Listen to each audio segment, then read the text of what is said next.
it's not like they dipped into free agency and lost every single one of those contracts. That's not what happened.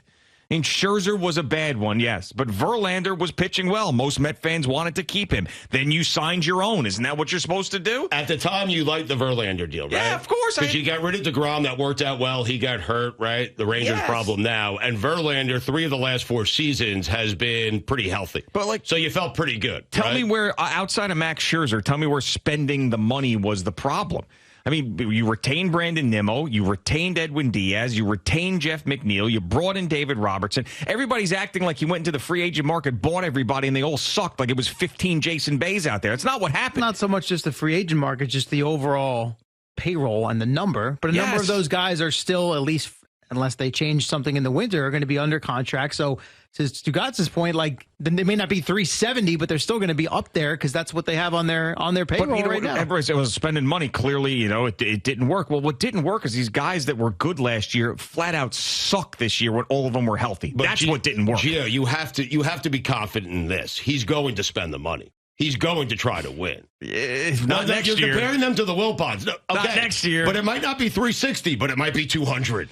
And they might win because baseball's a funny sport. Yeah. Well, that's true. I mean, he cares. That's all I'm saying is he cares and he's going to try to win. Right? I know he will, but I just know that going into this year, there's going to be restraints, and I don't like restraints. What he said is true, huh? What he just said? You said that's true, right? Yeah, he's not one of the points I made to Al this morning when you said I had rest of time. Tracks over my back from getting run over. Now you're not listening. Let's just get right down to it. He's going to try to win. It's not like this, but not next year's different. Next year, you could try to win without trying your hardest. That's the sport. That's really into the minutia now. That's also the sport, though. What do you mean the minutia? It's a good point.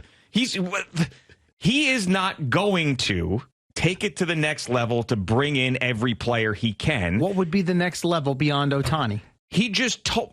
That's the biggest. What do you mean beyond Ohtani? That's like saying what's in a cheeseburger other than the burger. But we don't know yet how that's going to play out. Stop it. We don't know, Gio. In his defense, and every Met fan is so goddamn delusional. First of all, I'm not a Met fan. He's told you a million. I know you're not a Met fan, but I don't care what he tells me. I do not care what he tells me today. I care what he does in the offseason. Okay. So he's flat out told you in multiple press conferences. If he doesn't go after him in the offseason, I'll get mad at him. Right. That's but what I'm I getting said mad last at hour. something that didn't happen yet. Yes, thank you. He's told you he's not going to do it.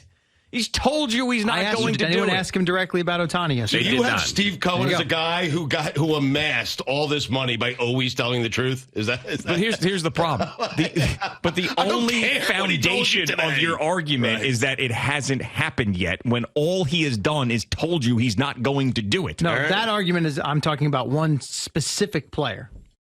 That's the point I'm making there. And that's a player I still think he might be in on when push comes to shove. Look, you guys are hilarious because he sits there and goes, "We're not going to have our team's not going to be as star-studded next year." Mm-hmm. But and he was like, "No, he'll still be in on him."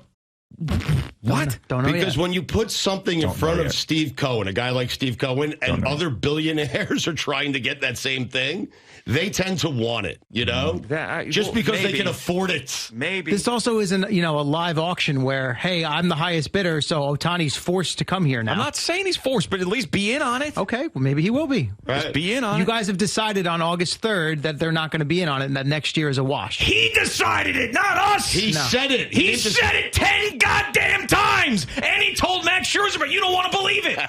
Some reason you don't want to believe it. I don't care. How many other guys tell you directly what they're going to do, and then you say, I don't believe him? It's just because your argument sucks, so you go to it hasn't happened yet. Listen to me. That's the easiest thing to do, man. Calm down. Hasn't happened yet. I have spent 2.5 hours trying to get this thing positioned correctly, and you just ruined it. You're breaking equipment over here because the guy's not going after Ohtani, and you don't know if he is or not. I mean, that's like saying, I don't care what he said today. Like, I don't think Patrick Mahomes, Patrick Mahomes is going to have a great year, but it hasn't happened yet. Mm-hmm. I mean, like, everybody sort of assumes that, when this guy's sitting in there telling you, he's not lying to your face. Now, you want to tell me the best argument I heard was the fact he changes his mind. Time out. But right now, his mind is made up that he's not going after Shohei Ohtani.